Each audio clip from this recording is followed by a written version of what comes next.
Why, hello there, a nice tale here, and I do hope you're having a good day today. I've got a review for you of this Tuya that I literally, I did a video on a Tuya once, quite some time ago, and said I've never had any experience with this brand.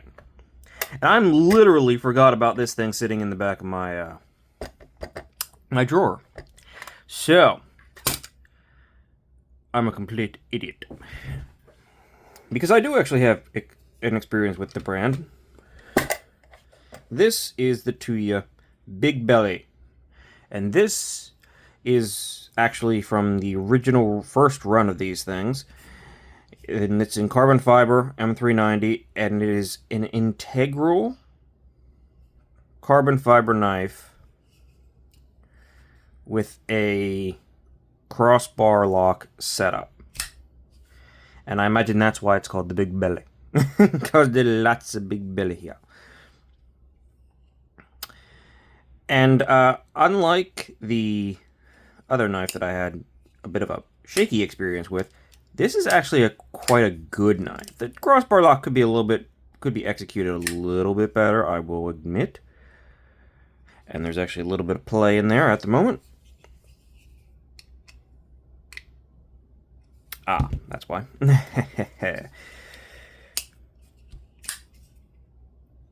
No more play.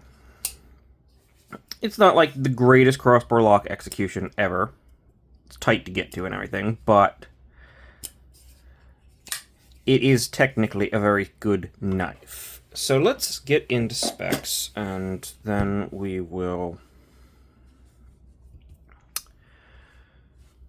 talk about why it's a good knife. And there are other variants of this thing out there at the moment. You got about 3¼ inch of blade, 7½ overall, and 4¼ of handle. Pretty decent ratios.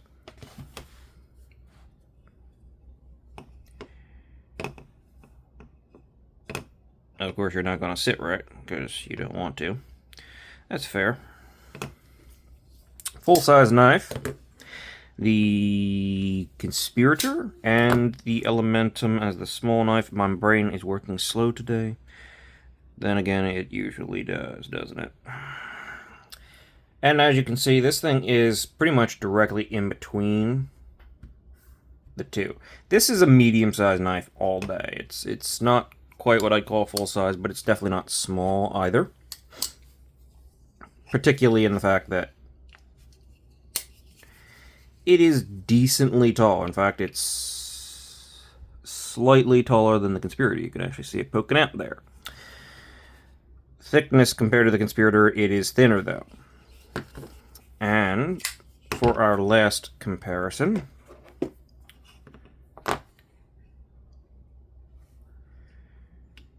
you have slightly over 2 AA batteries of handle length for anyone who wants to just get a general idea without having a specific knife in hand, right?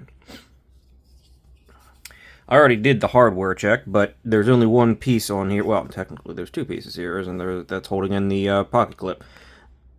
I'm pretty positive that's not reversible, so I don't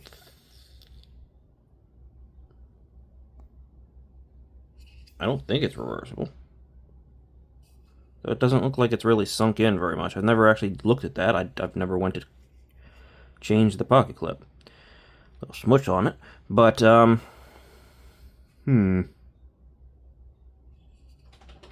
might be reversible. It's a T6 if it is.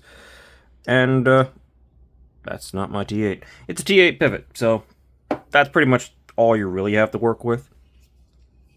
Which is always nice, and a benefit of an integral, though they do come with their own downsides.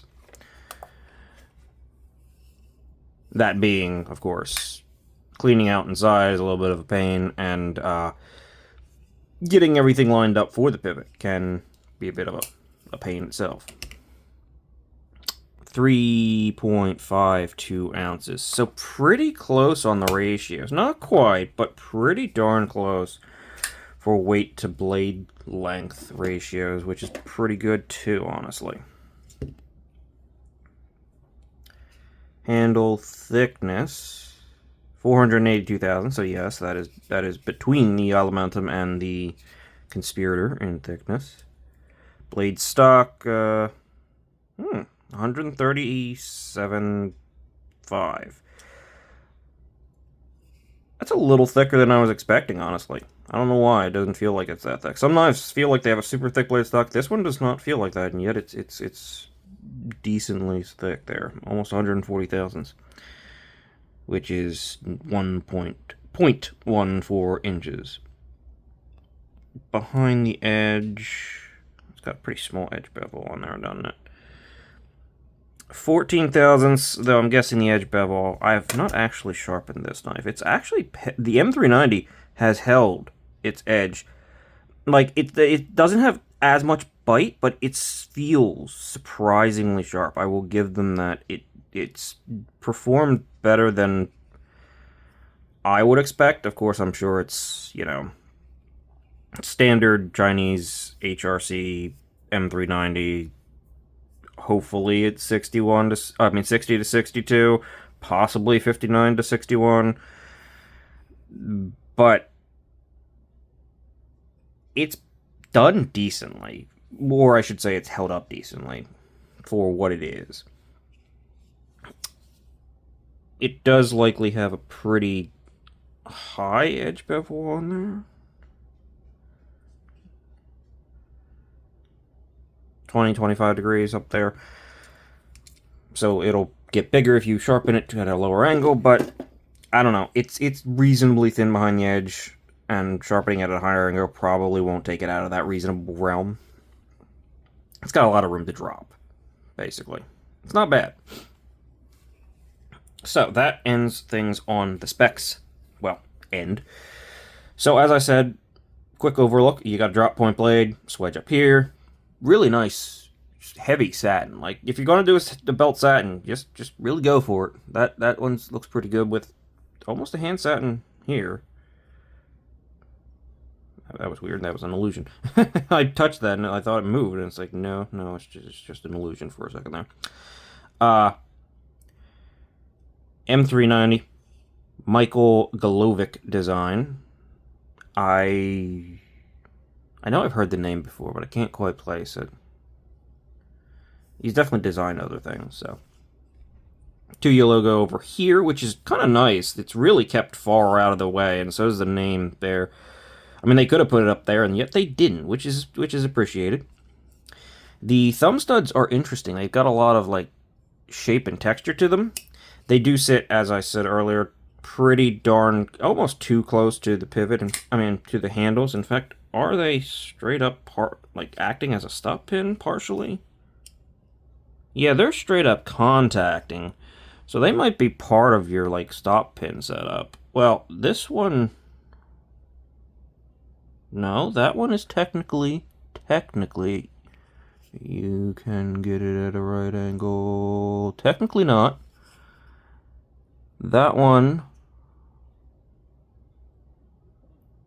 actually, I think that one technically slightly is touching, but my guess is they're not meant to be part of the stop-in setup, and there's no mark from contacting, as far as I can tell, so they're just really tight. So it's a little bit hard to get the reverse flick going, right?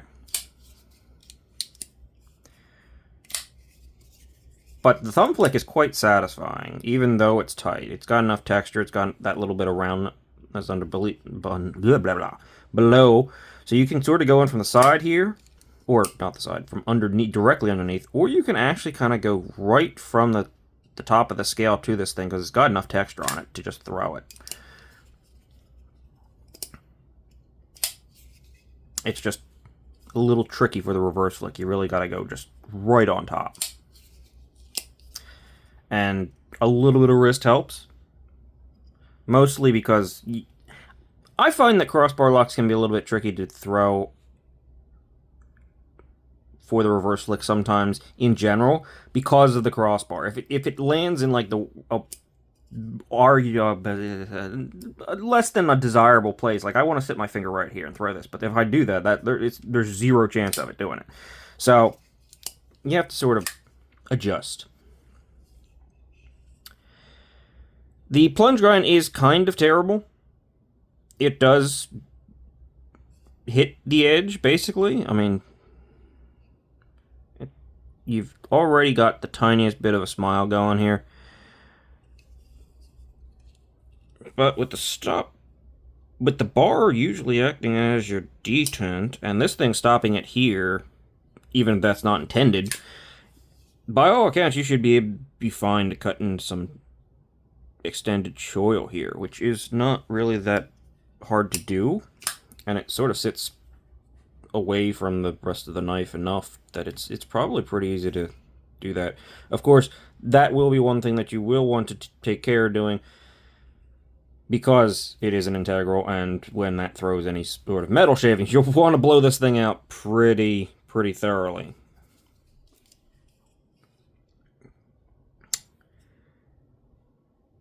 Yeah, this is number 68 of the original 220 run, I believe. Where'd that box go? Is there anything in the box that said that? No. But if I remember correctly, that is actually what it is. It's number 68 of the original 220, but first run.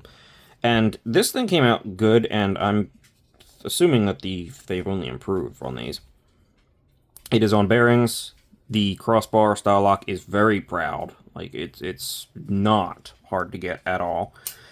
It's your usual sort of crossbar lock setup. It doesn't really want to seem to drop completely, which is interesting, right? Like, it drops to there. But you can definitely, if my fingers would start working, it does kick it out when you pull it back. What I'm doing, what's happening here is I'm throwing it before it's gotten all the way out, so it's not coming out right. But if you wait and actually do it properly, and you're not under a camera, it does seem to work. I'm just having some issues today.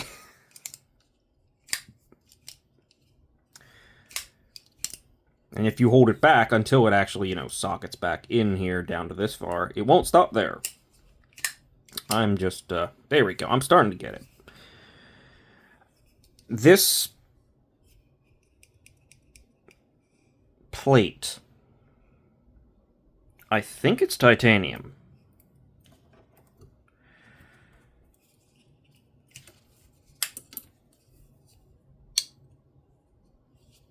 No, it may be steel. Okay. I think it's steel. For some reason I thought it was titanium, but it's a tiny little plate here.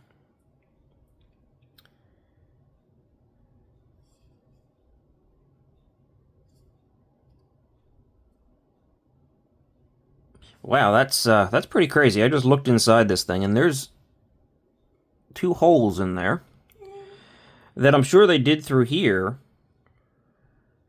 except the plate ends here, and the hole ends a little further, so they must have came in at an angle. It's pretty crazy. They got it pretty darn rounded in there. Unless that's an illusion as well, and they may meet up perfectly, which is entirely possible, of course. Because, again, potato. Stupid me.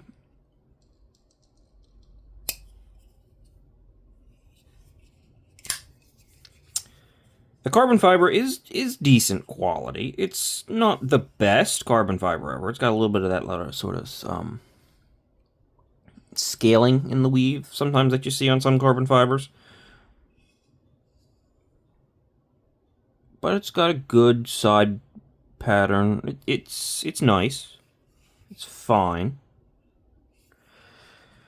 And I call it scaling, but that's lack of knowledge of whatever the hell that is, or why it looks like that. It's finished very nicely. It's very rounded, softened. The edges are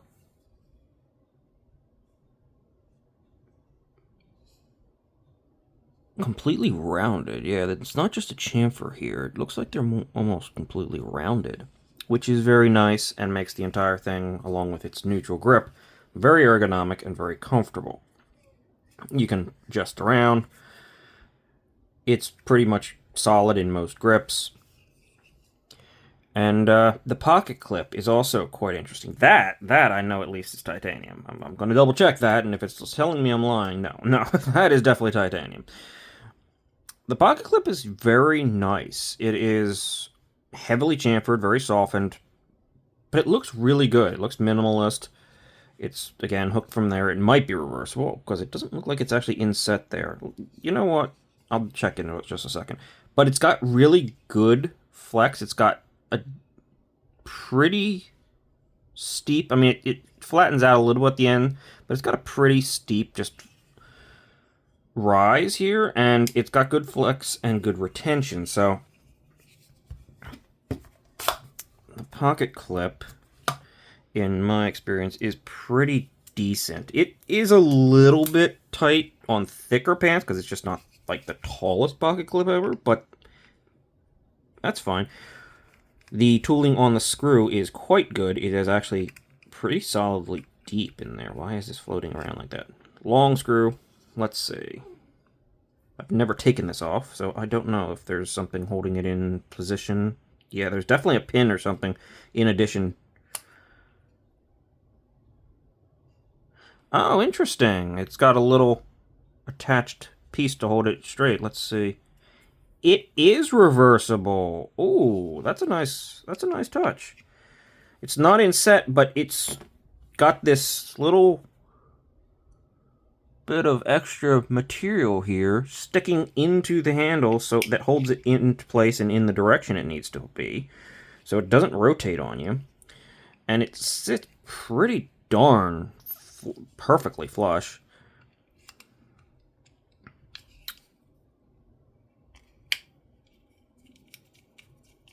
And yeah, it is reversible. Naturally reversible. Very nice. That's a nice touch. I like that. I've never checked that. I'm not left-handed, so that's a fun little discovery. So all in all, also it's got a harpoon. You got a little bit of poon here. Okay. I think that pretty much covers everything about this knife. All in all, it's solid. It's really solid. It's not the best, snappiest like Kaiser, with where you get like an actual really strong detemp, but you've definitely got some resistance, and it once you kick it out, it flies. It's just a little tricky to get to for the reverse flick. Everything is really good here. Like, this is a great medium size knife, especially if you're looking at integral, and this thing wasn't nearly as expensive as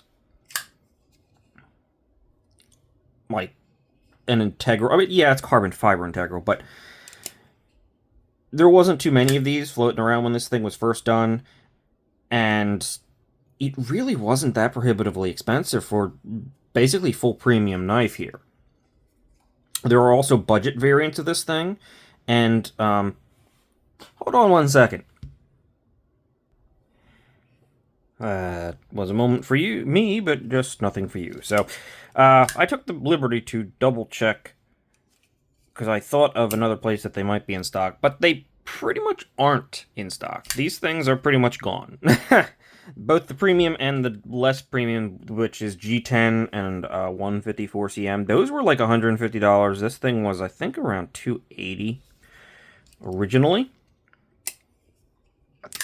They seem to be pretty much completely gone. So I don't know if they're going to make any more of them, which is unfortunate, because this is, I think, a pretty good design. And I've had a pretty good experience with this thing overall, and yeah, again, it was not the earlier statement was not the first knife I had a experience with Tuya. This was, and this one's actually pretty good. So overall, it's a good knife, and I think that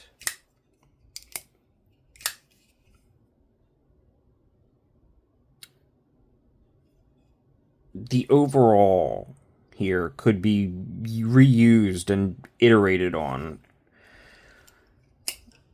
to some success. Really, like there's a lot of potential here, and it's what's here is good. So yeah, I like the knife.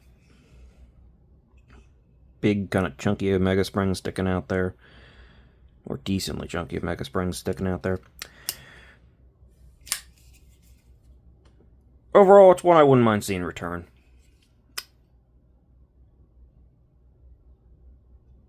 But I'm going to end things here and say thanks for watching, like, subscribe, and yeah, that's about all. So I'll see you later. Thanks for watching. Have a good day.